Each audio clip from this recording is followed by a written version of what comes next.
الشيطان الرجيم بسم الله الرحمن الرحيم اللهم رب اشرح لي صدري ويسر لي أمري واحلل عقدة من لساني يفقهوا قولي اللهم رب زدني علما الحمد لله رب العالمين والصلاة والسلام على أشرف الأنبياء والمرسلين وعلى آله وأصحابه أجمعين أما بعد فأعوذ بالله من الشيطان الرجيم بسم الله الرحمن الرحيم إن الدين عند الله الإسلام آمنت بالله صدق الله مولانا العظيم وبلغنا رسوله النبي الكريم ونحن على ذلك لمن الشاهدين والشاكرين والحمد لله رب العالمين. قال الله تبارك وتعالى في شان حبيبه الكريم إن الله وملائكته يصلون على النبي يا أيها الذين آمنوا صلوا عليه وسلموا تسليما.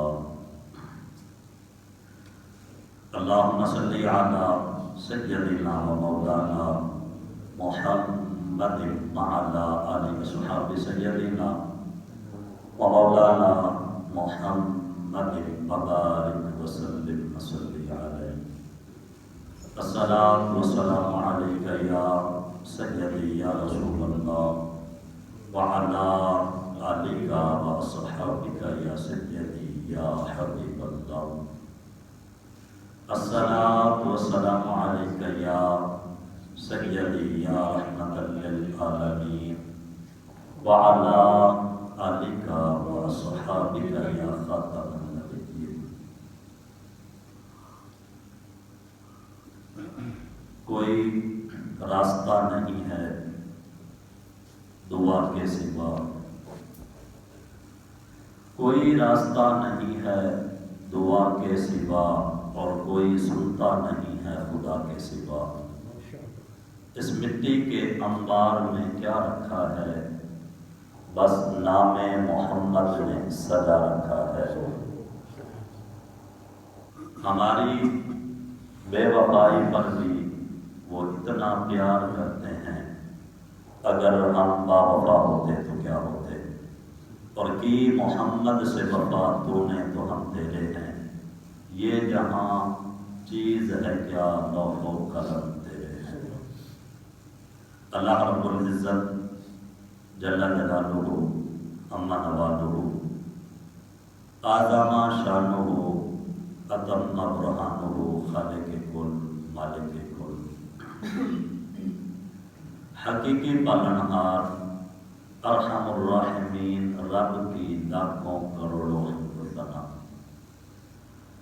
حضور سرور کائنات فخر موجودات بزم زینت کائنات تاجدار رسول فخر رسول حامی بے کساں سید سروراں امام المرسلین خاتم النبیین احمد مجتبی جناب محمد مصطفیٰ صلی اللہ تعالی علیہ وآلہ وسلم کی ذات ببرکات پر لاکھوں کروڑوں درود و سلام کے تحفے عقیدتوں محبتوں کے ساتھ پیش کرنے کے بعد کریم رب کی بارگاہ میں دعا ہے اللہ سب مسلمانوں کو نماز جمعہ ادا کرنے کی توفیق عطا فرمائے.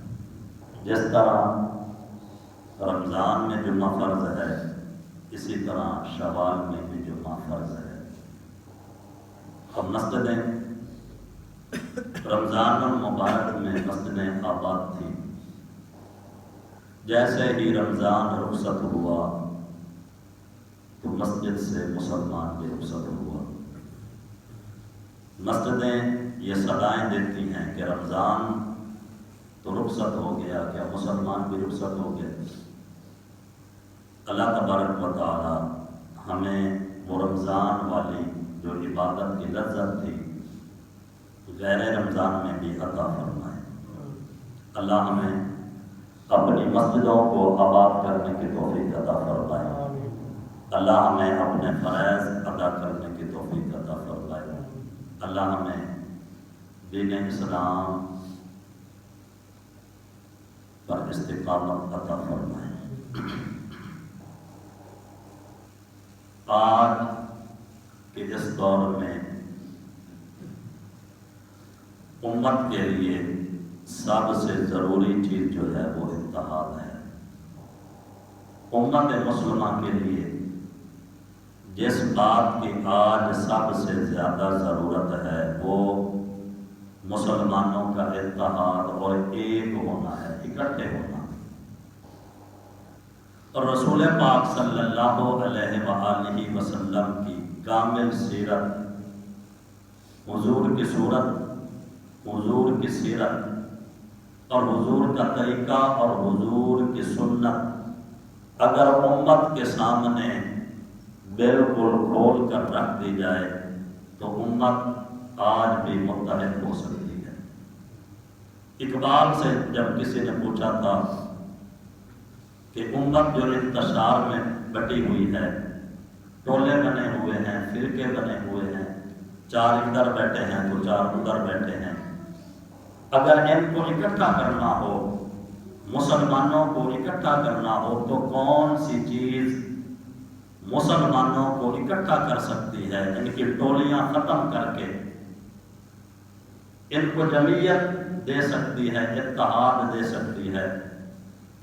تو سوال کرنے والے نے جب سوال کیا تو علامہ ڈاکٹر محمد اقبال رحمۃ اللہ علیہ آپ نے جواب دیا، فرمایا کہ اگر واقعہ ہی کسی کو احساس ہے کہ اتحاد امت ہو تو اس کی صرف ایک صورت ہے اور وہ صورت محبت مصطفیٰ ہے۔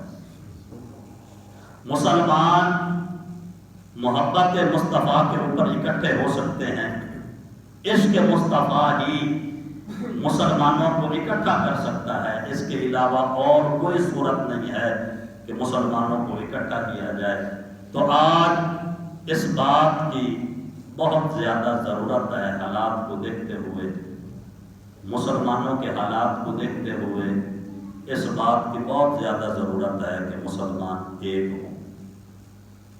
ان کے سامنے رسول پاک صلی اللہ علیہ وآلہ وسلم کی صورت کو واضح طور پر بیان کیا جائے، حضور کی سیرت کو کھول کر بیان کیا جائے، حضور نبی پاک صلی اللہ علیہ وآلہ وسلم کے اسوہ حسنہ کو بیان کیا جائے، اور اس کے ساتھ ساتھ حضور نبی پاک صلی اللہ تعالی علیہ وآلہ وسلم کی سنتوں کو لوگوں کے سامنے بیان کیا جائے تاکہ لوگ مسلمان جو ہیں وہ اکٹھے ہوں۔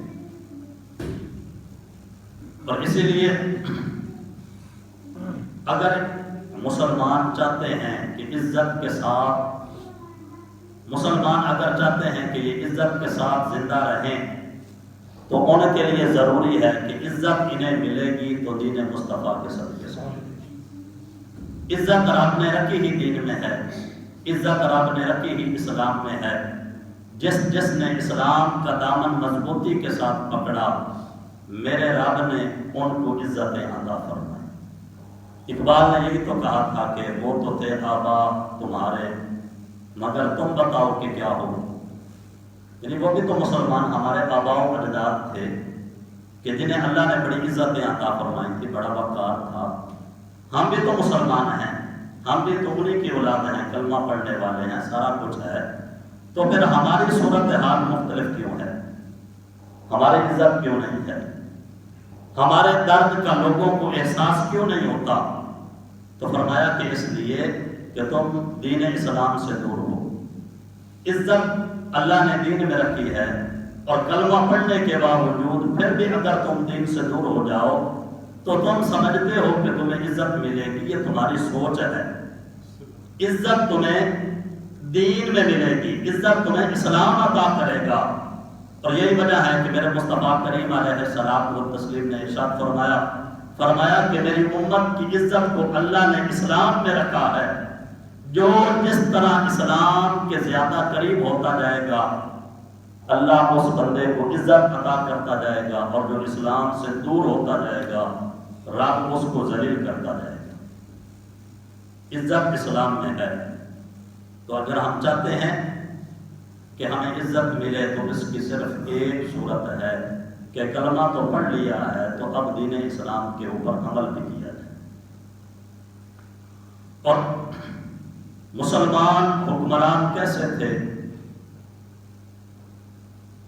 مدائن کے گورنر حضرت سلمان فارسی رضی اللہ تعالی عنہ، عمر پاک کا دور ہے، آپ نے گورنر بنایا مدائن کا، تو وہاں لوگ آئے تو کچھ مزدور کھڑے تھے، لوگ مالدار آئے، انہوں نے مزدور لیے، تو سارے مزدور جو ہیں کام کاج پہ چلے گئے، صرف حضرت سلمان فارسی کھڑے تھے۔ اور ایک تاجر آیا اور اس نے دیکھا، اس نے آپ کو مزدور سمجھ کر بات کی کہ میرا یہ سامان فلاں جگہ پہ اٹھاؤ، اس کو نہیں پتا تھا، اس کو بعد میں پتا چلا کہ جس کو میں مزدور سمجھ رہا ہوں یہ شہر مدائن کا گورنر میرے مصطفیٰ کریم علیہ الصلوۃ والتسلیم کا صحابی حضرت سلمان فارسی ہے۔ اسلام نے یہ سارا امتیاز جو ہے وہ مٹا دیا تھا، فرمایا کہ ان اکرمکم عند اللہ اتقاکم، تمہارے ہاں عزت والا وہی ہے جو اللہ سے ڈرتا ہے، جس کے دل میں تقویٰ ہے، جس کے دل میں اللہ کا ڈر ہے، فرمایا کہ رب کے ہاں وہ عزت والا ہے۔ یہ ہے اسلام کا معیار۔ تو فرمایا کہ اگر تم چاہتے ہو کہ مسلمان ایک ہو جائیں اور مسلمانوں کا وقار ہو تو اس کے لیے ضروری ہے کہ مسلمانوں کو محبت مصطفیٰ پہ اکٹھا کیا جائے، مسلمانوں کو عشق مصطفیٰ کے اوپر اکٹھا کیا جائے۔ اب واحد یہ چیز ہے عشق مصطفیٰ، اور محبت مصطفیٰ واحد چیز ہے جو ادھر ادھر میں بٹے ہوئے ٹولیوں کو اور گروہوں میں بٹے ہوئے مسلمانوں کو، کلمہ پڑھنے والوں کو اگر کوئی چیز اکٹھا کر سکتی ہے تو وہ عشق مصطفیٰ ہے، وہ محبت مصطفیٰ ہے۔ اور اس بات کی ضرورت ہے اللہ رب العزت خالق کائنات مالک کائنات ہم سب کو عشق مصطفیٰ کا جذبہ عطا فرمائے، محبت مصطفیٰ کی ایک چنگاری عطا فرمائے، اور اللہ سب مسلمانوں کو اتحاد کی دولت نصیب فرمائے۔ حضرت خبیب بن عدی رحمت اللہ علیہ، لیکن جب بندہ اسلام کے اوپر استقامت حاصل کر لیتا ہے، کلمہ پڑھ لیتا ہے اور پھر استقامت حاصل کر لیتا ہے تو اللہ پھر کرم نوازیاں فرماتا ہے، پھر ان کا مقام اور مرتبہ اور دبدبہ ہوتا ہے۔ آج سے 1450 سال پہلے کتنے کتنے بڑے بڑے لوگ آئے، بڑے بڑے نامور طاقتور بادشاہ، لیکن کسی کا نام نہیں ہے، لیکن وہ لوگ بھی تھے کہ جن کے پاس بظاہر جسم کمزور تھا، طاقتیں نہیں تھی، لیکن اسلام کا دامن مضبوطی کے ساتھ پکڑا، عشق مصطفیٰ سینے میں آیا، تو آج 1450 سال بعد بھی جب بھی ذکر کیا جاتا ہے تو ان کا ذکر خیر کیا جاتا ہے۔ لوگوں کو، چھوٹے چھوٹے بچوں کو ان کے نام یاد ہیں، کس لیے؟ اس لیے کہ یہ عشق مصطفیٰ کا صدقہ ہے کہ اللہ تبارک و تعالیٰ نے عزت بھی عطا فرمائی ہے، دوام بھی عطا فرمایا ہے، شہرت بھی عطا فرمائی ہے، کیونکہ میرے رب کا فرمان ہے، فرمایا کہ جب بندہ رب کا ہو جاتا ہے تو پھر اللہ اعلان فرماتا ہے کہ ساری کائنات اس بندے سے محبت کرتی ہے۔ حضرت خبیب بن عدی رحمت اللہ علیہ رضی اللہ تعالی عنہ، آپ فتح مکہ سے پہلے کافروں نے آپ کو پکڑا اور سولی پہ چڑھایا، اور انہوں نے اعلان کیا کہ مسلمانوں سے جس کسی نے بدلہ لینا ہو تو وہ آ جائے۔ رسول اللہ کا ایک غلام پکڑا ہوا ہے، حضرت خبیب بن عدی کو سولی کے اوپر لٹکایا، اعلان کر دیا۔ اس وقت جتنے بھی کافر تھے سب کے سب وہ دوڑتے ہوئے آئے، کسی کے ہاتھ میں نیزہ، کوئی چھری لے کے آیا، کوئی چاقو لے کے آیا، کسی کے پاس پتھر ہے، کوئی چیز لے کے آیا، اور حضرت خبیب بن عدی رحمت اللہ علیہ رضی اللہ تعالیٰ عنہ، آپ جو ہے وہ باندھ دیا انہوں نے، سولی کے اوپر لٹکا دیا، کہا کہ جو مسلمانوں سے بدلہ لینا چاہتا ہے اس سے لے لے۔ کسی نے نیزہ مارا، کسی نے چھری ماری، کسی نے چاقو مارا، کسی نے پتھر مارا۔ ٹھیک ہے وہ رسول اللہ کا غلام تھا لیکن تھا تو انسان، جسم تو انسان والا تھا، کتنا درد ہوا ہوگا، کتنی تکلیف ہوئی ہوگی۔ انہوں نے پھر باتیں کرنا شروع کی کہ اب وقت ہے کہ اس کو اسلام سے پھیر دیا جائے، پلٹا دیا جائے۔ تو حضرت خبیب بن عدی رضی اللہ تعالیٰ عنہ، آپ نے جب ان لوگوں کی صورتحال دیکھی اور ان کی گفتگو سنی تو فرمایا کہ تم کیا سمجھتے ہو کہ تم مجھے اسلام سے پھیر دو گے؟ تم مجھے رسول پاک صلی اللہ علیہ وآلہ وسلم سے پھیر دو گے؟ فرمایا نا، یہ عدی کا ایک جسم ہے اور ایک جان ہے، اگر میرے 1000 جسم ہوں، 1000 جانیں ہوں، میں اپنے حضور کی ذات پہ وار دوں لیکن مصطفیٰ کا دامن کبھی بھی ہاتھ سے جانے نہ دوں، حضور کا دامن کبھی بھی ہاتھ سے چھوٹنے نہ دوں۔ اور پھر حضرت خبیب بن عدی آپ تختہ دار کے اوپر کھڑے ہو کر آپ نے ترانے پڑھے، اسلام کی عظمت کے گن گائے، عشق محبت مصطفیٰ کے اشعار پڑھے۔ سٹیجوں کے اوپر بیٹھ کر اشعار پڑھنا حضور کے یہ اور ہیں، سولی کے اوپر چڑھ کر اور کافروں کے سامنے مصطفیٰ جان رحمت صلی اللہ علیہ وآلہ وسلم کی تعریف کرنی یہ اور بات ہے۔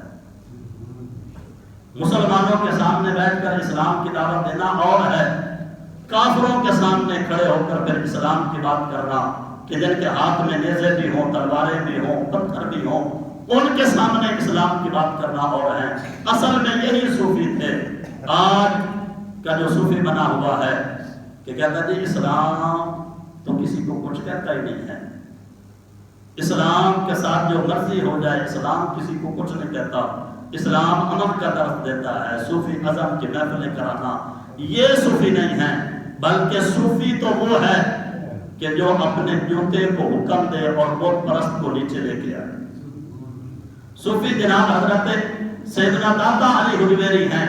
جب آپ کے سامنے واقعہ مشہور ہے، وہ بت پرست جو تھا، وہ جو اس وقت کا جو جوگی تھا، جب وہ اڑا آسمانوں کے اوپر اڑنے لگا تو یہ صوفی ہے۔ صوفی نے اپنے جوتے کو حکم دیا، فرمایا کہ بت پرست کو میرے قدموں میں لے کے آ۔ یہ ہے صوفی۔ اور صوفی وہ ہے کہ جو کفر کے گڑھ میں جا کر اسلام کا نام پھیلائے اور اسلام کا جھنڈا بلند کرے۔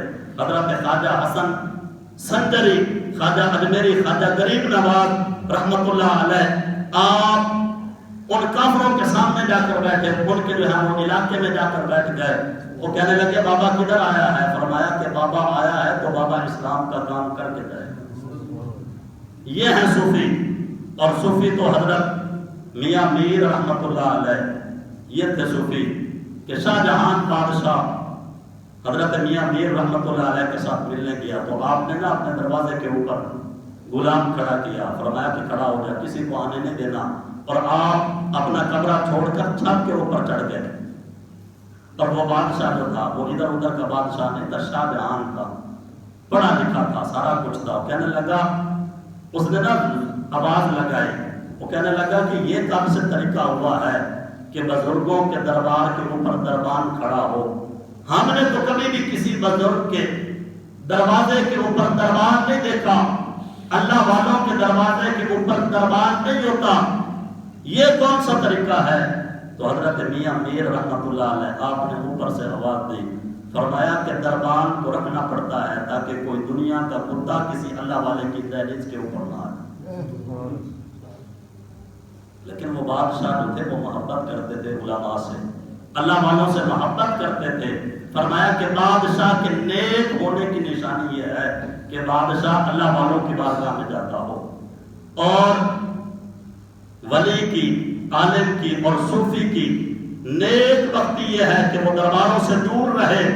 فرمایا کہ جو مولوی، جو پیر اور جو صوفی اس کو کسی بادشاہ کے دروازے کے اوپر دیکھو تو یہ اس کی نیک بختی کی علامت نہیں ہے بلکہ بد بختی کی علامت ہے۔ بادشاہ کی نیک بختی کی علامت یہ ہے کہ بادشاہ فقیروں کے در کے اوپر جائے، اور فقیر کی نیک بختی کی علامت یہ ہے کہ وہ بادشاہ کے در سے دور رہے۔ فرمایا کہ کسی مولوی پیر کو جب تم بادشاہ کے دربار پہ جاتے ہوئے دیکھو اور اکثریت میں جاتا آتا ہو تو فرمایا کہ یہ اس کی بدبختی کی نشانی ہے۔ تو حضرت میاں میر رحمت اللہ علیہ دربان کھڑایا، وہ بادشاہ آیا، اس نے جانے نہ دیا، کہنے لگا کیسے؟ بزرگوں کے دروازوں کے اوپر دربار نہیں ہوتے، تو آپ نے فرمایا کہ ہوتے ہیں، رکھنا پڑتا ہے تاکہ کوئی دنیا کا کتا کسی اللہ والے کی دہلیز کے اوپر نہ آ جائے۔ اس نے اصرار کیا، کہنے لگا نہیں میں نے آپ کے ساتھ ملاقات کرنی ہے۔ آپ نے فرمایا کہ ٹھیک ہے۔ کسی طرح ملاقات ہوئی تو حضرت میاں میر رحمت اللہ علیہ کا ایک مرید آیا، سونے کا نا چھوٹا سا ٹکڑا لے کر وہ حضرت میاں میر رحمت اللہ علیہ کی بارگاہ میں نذرانے دینے کے لیے آیا۔ اور یہ بات یاد رکھیں، جب تک لوگ مسجدوں کی خدمت کرتے تھے، اداروں کی خدمت کرتے تھے، تب تک اسلام کا غلبہ تھا، تب تک اسلام کا غلبہ تھا۔ جیسے ہی لوگوں نے اپنا رخ پھیرا، اب دیکھیں نا، ایک بندہ ہے، میں سادہ سی بات کرتا ہوں کہ ہم لوگ ہیں اپنے گھروں میں ایک مہینے کا کوئی 20,000 خرچہ کر رہا ہے، کوئی 25,000 کر رہا ہے، لیکن وہی بندہ اپنی مسجد کو 1,000 روپیہ ایک مہینے کا دینے کے لیے تیار نہیں۔ مشکل تو نہیں ہے، اللہ فرماتا ہے کہ من ذا الذی یقرض اللہ قرضا حسنا، فرمایا کوئی ہے جو اپنے رب کو قرض حسنا دے۔ مالک اگر کوئی تجھے دے گا تو کیا کرے گا؟ اللہ فرماتا ہے ایک تو میں اس کا مال پاک کروں گا، دوسرا اس کے رزق میں برکت دوں گا، تیسرا اس کی عمر میں برکت دوں گا، اس کی اولاد میں برکت دوں گا، اور فرمایا کہ میں اگر ایک دوں گا اخلاص کے ساتھ دے گا تو اس کو میں 700 واپس کروں گا۔ من ذا الذی یقرض اللہ قرضا حسنا، یہ رب کا اعلان ہے۔ فرمایا کوئی ہے کہ جو اپنے مالک کو خالق کو قرض حسنا دے۔ میں بات کر رہا ہوں کہ جب لوگ اسلام کے ساتھ محبت کرتے تھے تو اس وقت مسلمانوں کی عزت تھی، وقار تھا، مسلمانوں کی سلطنتیں تھیں، بادشاہیاں تھیں، لیکن جیسے ہی مسلمان اسلام سے دور ہوئے تو پھر صورتحال ہمارے سامنے ہے۔ ایک بندہ اگر اپنے گھر میں اپنے گھر کے اخراجات 25,000 30,000 50,000 تک ایک بندہ مہینے کا اٹھا سکتا ہے تو کیا وجہ ہے کہ وہ کیوں 1,000 روپیہ اپنی مسجد میں نہیں دے سکتا؟ کیا وجہ ہے کہ وہ 100 روپیہ یا 200 یا 500 کسی ادارے میں نہیں دے سکتا؟ اس لیے کہ اسلام کا جو نور دل میں جگمگایا ہوا تھا وہ ختم ہونے والا ہے، وہ ختم ہو چکا ہے۔ اسلام کی جو محبت تھی وہ نکلتی جا رہی ہے، اسلام کا دامن جو تھا وہ چھوٹ گیا ہے، کہ جس کی وجہ سے ہم میں ہمت نہیں ہوتی کہ یہ کام کر سکیں۔ میرے مصطفیٰ کریم علیہ السلام و تسلیم نے غزوہ تبوک میں حضور نبی پاک صلی اللہ علیہ وآلہ وسلم کے بارگاہ میں جب وہ غریب اصحاب آئے، مال و دولت اس وقت نہیں تھا، اور صورتحال یہ تھی کہ ایک ایک کھجور کے اوپر 2 بندوں کا گزارا ہوتا تھا۔ یہ صورتحال تھی اس وقت، بساؤں کا مال و دولت نہیں تھا۔ حضور نبی پاک صلی اللہ علیہ وآلہ وسلم کے بارگاہ میں حضور کے اصحاب آئے، میرے حبیب نے فرمایا میرے پاس سواری نہیں ہے، لہذا میں تمہیں لے نہیں جا سکتا، تم واپس چلے جاؤ۔ تو جب وہ واپس جا رہے تھے اور اس وقت جو ان کی کیفیت تھی، میرے رب نے اپنے حبیب کی طرف پیغام بھیجا، فرمایا کہ حبیب آپ اپنے اصحاب کی وہ کیفیت کو دیکھیں کہ آپ سواری نہ ہونے کی وجہ سے آپ نے ان کو ساتھ نہیں رکھا، واپس بھیج دیا ہے، لیکن ان کی کیفیت یہ ہے کہ ان کی آنکھوں میں آنسو ہیں کہ اے کاش ہمارے پاس بھی مال و دولت ہوتی تو آج ہم بھی رسول اللہ کے ساتھ جاتے۔ آنکھوں میں آنسو تھے۔ تو اس وقت یہ لوگوں کی یہ عادت ہوتی تھی اور ان لوگوں کا طریقہ تھا۔ تو حضرت میاں میر رحمت اللہ علیہ آپ کی بارگاہ میں وہ مرید آیا اور سونے کا چھوٹا سا اس نے ٹکڑا رکھا ہوا تھا، اور وہ ٹکڑا حضرت میاں میر رحمت اللہ علیہ کی بارگاہ میں نذرانہ دیا۔ تو وہ جو بادشاہ بیٹھا تھا نا شاہ جہاں، اس نے نا ترچھی نظر سے اس نے دیکھا کہ کیا دے رہا ہے۔ حضرت میاں میر رحمت اللہ علیہ آپ نے بڑا خوبصورت جملہ فرمایا تھا کہ مانگتا مانگنے والا جہاں جہاں مانگتا ہے تو اس کی ذات بدنام ہوتی ہے، لیکن جب بادشاہ مانگتا ہے تو پوری قوم اور ملت کو برباد کر کے رکھ دیتا ہے۔ کہا کہ مانگنے والے کی اپنی عزت برباد ہوتی ہے، عام سمجھتا ہو، اگر وہ جا کر کہیں سے مانگے گا لوگ جھڑک دیں گے تو اس کی عزت برباد ہوگی، لیکن جب قوم کا سربراہ ماننے کے لیے وقت پڑ جاتا ہے تو پھر پوری قوم اور ملت کی جو ہے وہ ذلت اور بربادی ہو جاتی ہے۔ فرمایا مجھے نہ دے اس کو دے، ہزاروں خزانے اس کے پاس ہیں لیکن پھر بھی للچائی ہوئی نظروں سے یہ دیکھ رہا ہے، فرمایا اسے دے۔ یہ ہے صوفی کہ جن کو صوفی کہا جاتا ہے۔ صوفی وہ ہے کہ جو رسول پاک صلی اللہ علیہ وآلہ وسلم کی شریعت کا نام لے، صوفی وہ ہے جو حضور کی سنت کا نام لے، صوفی وہ ہے جو قرآن کی بات کو مانے، صوفی وہ ہے جو اسلام کی بات کو مانے، اور صوفی وہ ہے جو ہر حال میں میرے نبی کی شریعت کا خیال کرے۔ ہم نے عجیب سے صوفی بنائے ہوئے ہیں، ہماری صورت حال ہوتی ہے کہ صوفی وہ ہے کہ جس کا لباس ایسا ہو، جس کے ہاتھ میں تسبیح ہو، فلاں فلاں کام ہو، ایسی بات نہیں ہے۔ فرمایا کہ عزت رب نے اسلام کے صدقے دی ہے، اور عزت اسے ملے گی جو اسلام کے اوپر عمل کر کے دکھائے۔ اب اسلام امن کا درس نہیں دیتا، اسلام کہتا ہے کہ ظالم کو نکیل ڈالو، ظالم کو پکڑو، ظالم کا ہاتھ روکو۔ اور میرے حبیب پاک صلی اللہ علیہ وآلہ وسلم نے فرمایا کہ ظالم اور مظلوم دونوں کے ساتھ احسان کرو۔ عرض کیا تھا مظلوم کا تو سمجھ آتی ہے کہ جس کے اوپر ظلم ہوا، چلو بندہ اس کا ٹکڑا سنے، اس کے دکھ کو دور کرے، اس کی تھوڑی بہت مدد کر دے، یہ تو اس کے ساتھ احسان ہے۔ ظالم کے ساتھ احسان کہاں سے آ گیا؟ وہ تو ظلم کر رہا ہے۔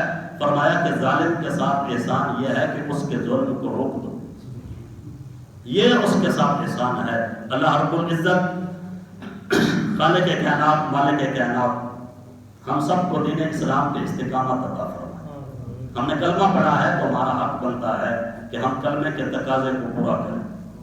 ہم نے رسول اللہ صلی اللہ علیہ وآلہ وسلم کی امت ہے تو ہمارا حق بنتا ہے کہ ہم اپنے نبی کے افعال، اقوال اور حضور کے طریقے کے اوپر چلیں۔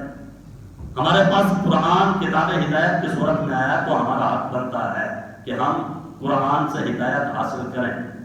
قرآن میں جو ہمارے لیے احکام بیان کیے ہیں ہم ان کو پڑھیں اور ان کے اوپر عمل کرنے کی کوشش کریں۔ اور یہی وجہ ہے اب جب بات آتی ہے کہتے نہیں جی نبی پاک صلی اللہ علیہ وآلہ وسلم آپ سب کو معاف کر دیتے تھے، حضور کسی کے ساتھ ناراض نہیں ہوتے تھے، محبتیں بانٹتے تھے، یہ تو ہماری اپنی سوچ ہے۔ لیکن سنیں حضرت امام حسن مجتبی رضی اللہ تعالیٰ عنہ میرے حبیب پاک صلی اللہ علیہ وآلہ وسلم کے نواسے آپ فرماتے ہیں کہ میرے حبیب پاک صلی اللہ علیہ وآلہ وسلم جس کسی سے ناراض ہوتے تھے پھر کبھی بھی اس بندے کا حضور اپنی زبان پر نام بھی نہیں لیتے تھے، اور یہ ناراضگیاں دین اسلام کی وجہ سے، ذاتی وجہ سے نہیں۔ فرمایا کہ دین کی وجہ سے، حق بات کی وجہ سے اگر کسی کے ساتھ ناراض ہو جاتے پھر نبی پاک صلی اللہ علیہ وآلہ وسلم کبھی بھی توجہ بھی نہیں کرتے تھے اس بندے کی طرف، کبھی زبان کے اوپر اس کا نام بھی لینا پسند نہیں کرتے تھے۔ اور ہم کہتے ہیں کہ ہم جو ہے وہ ساری باتیں جو ہے ٹھیک ہیں، جو کچھ بھی کوئی بولتا رہے ہمیں قبول ہوتا ہے، یہ صوفی ازم نہیں ہے، اور نہ ہی یہ اسلام اس چیز کا ہمیں درس دیتا ہے۔ اسلام ہمیشہ مسلمان کو غیرت کا درس دیتا ہے۔ کلمہ پڑھنے کے بعد اسلام کے نور کے ساتھ ساتھ بندے کے اندر غیرت کا نور بھی پیدا ہوتا ہے، اور غیرت کا تقاضا یہ ہے کہ اسلام کے اوپر کوئی بات ہو تو کلمہ پڑھنے والے کے لیے ضروری ہے وہ اسلام کا دفاع کرے۔ کلمہ پڑھنے کے بعد اس بات کے لیے ضروری ہے کہ قرآن کے اوپر کوئی بات ہو تو قرآن پڑھنے والا قرآن کا دفاع کرے۔ کلمہ پڑھنے کے بعد یہ بات ضروری ہے کہ جس نبی کا کلمہ پڑھا ہے اگر اس نبی کے اوپر کوئی بات ہو تو کلمہ پڑھنے والے کے لیے ضروری ہے کہ وہ اس نبی کی عزت اور دفاع کے لیے بات کرے۔ حضرت سعد بن ربیع رضی اللہ تعالی عنہ غزوہ احد میں آپ کو بڑے زخم لگے تھے، بہت زیادہ زخم لگے، 70 یا 72 زخم کہتے ہیں کہ کوئی تلوار کا، کوئی تیر کا، کوئی نیزے کا، بہت زیادہ زخم لگے آپ کو، اور آپ جو ہے وہ زخم کھاتے کھاتے گر گئے۔ نبی پاک صلی اللہ علیہ وآلہ وسلم آپ نے اپنے صحابہ کو فرمایا جاؤ سعد کا پتہ کرو کہ تو کس حال میں ہے۔ وہ صحابی دوڑے آئے اور دیکھا کہ حضرت سعد رضی اللہ تعالیٰ عنہ نیچے گرے ہوئے ہیں، زخم جو بہت زیادہ تھے، 70-72 زخم بہت ہوتے ہیں. اور آخری وقت تھا، حضرت سعد رضی اللہ تعالیٰ عنہ کا آخری وقت تھا، اور وہ صحابی رسول پاس آئے، کہنے لگے کہ ہمیں رسول پاک صلی اللہ علیہ وآلہ وسلم نے بھیجا ہے، بتا تیرا کیا حال ہے. تو حضرت سعد رضی اللہ تعالیٰ عنہ کہنے لگے کہ انہوں نے دعائیہ جملہ کہا کہ میری طرف سے میرے مصطفیٰ کریم علیہ السلام و تسلیم کو میرا رب بے حساب جزا عطا فرمائے، بے حساب جزا عطا فرمائے. یہ حضور کا صدقہ ہے کہ ہمیں اسلام کی دولت بھی ملی، یہ حضور کا صدقہ ہے کہ ہمیں یہ موقع بھی ملا کہ جہاد میں ہمیں شہادت بھی ملی. یہ حضور کا صدقہ ہے کہ اللہ نے ساری کرم نوازی ہمارے اوپر کی. کہا کہ میری طرف سے رب تعالیٰ میرے حبیب کو بہت زیادہ جزا عطا فرمائے. اور پھر انہوں نے ایک پیغام دیا، اور وہ پیغام کیا تھا؟ وہ پیغام یہ تھا، حضرت سعد رضی اللہ تعالیٰ عنہ نے کہا کہ اگر مسلمانوں کے ہوتے ہوئے، وہ تو صرف اصحاب کے لیے تھا، لیکن نہیں، قیامت تک آنے والے ہر کلمہ پڑھنے والے مسلمان کے لیے حضرت سعد نے میدان احد میں شہید ہونے سے چند سیکنڈ پہلے جو پیغام دیا تھا، وہ پیغام یہ تھا. کہنے لگے کہ اگر رسول اللہ صلی اللہ علیہ وآلہ وسلم کا ایک غلام بھی کلمہ پڑھنے والا زندہ ہو، اور اگر کوئی منہ اٹھا کے میرے حبیب کی ذات پہ بات کر دے اور وہ دفاع نہ کر سکے، قیامت والے دن میرا رب اس کا کوئی عذر بھی قبول نہیں فرمائے. ایک بندہ، اب پوری دنیا ایک طرف ہو، ایک بندہ کلمہ پڑھنے والا ایک طرف ہو، تو فرمایا کہ پھر بھی اس کے لیے ضروری ہے کہ اگر کوئی حضور کی ذات کے اوپر بات کرے تو ضروری ہے اس کا دفاع کرے، اس کا منہ توڑو، اس کی زبان نکالو، اس کو جینے کا کوئی حق بھی نہیں ہے، اس کو زندہ بھی نہ رہنے دو. فرمایا کہ رب تمہارا عذر قیامت والے دن قبول نہیں کرے گا. عذر کون سا تھا؟ عذر یہ تھا کہ مالک میں تو ایک تھا اور باقی سارے جو ہیں کافر تھے. فرمایا ایک بھی ہو اس کا بھی عذر قبول نہیں ہوگا. اور اربوں کی تعداد میں مسلمان ہوں، اسلام کا مذاق اڑایا جائے، قرآن کا مذاق اڑایا جائے، اذانوں کا مذاق، مسجدوں کا مذاق، نمازوں کا مذاق، رسول پاک کا مذاق اور احادیثوں کا مذاق. اور پھر سب سے بڑی دکھ والی بات یہ ہے کہ پہلے تو غیر تھے نا جو مذاق بناتے تھے، اب کلمہ پڑھنے والوں نے بھی اسلام کا مذاق اڑانا شروع کر دیا. کوئی جو ہے وہ سلام کا مذاق اڑا رہا ہے، کوئی نماز کا مذاق اڑا رہا ہے، کوئی قرآن کا مذاق، اور کوئی جو ہے وہ مسجدوں کا مذاق بنایا ہوا ہے. فرمایا کہ اللہ تمہارا کوئی بھی عذر قبول نہیں کرے گا اور قیامت والے دن رب تمہیں کڑی سزا دے گا. حضرت حسن مجتبی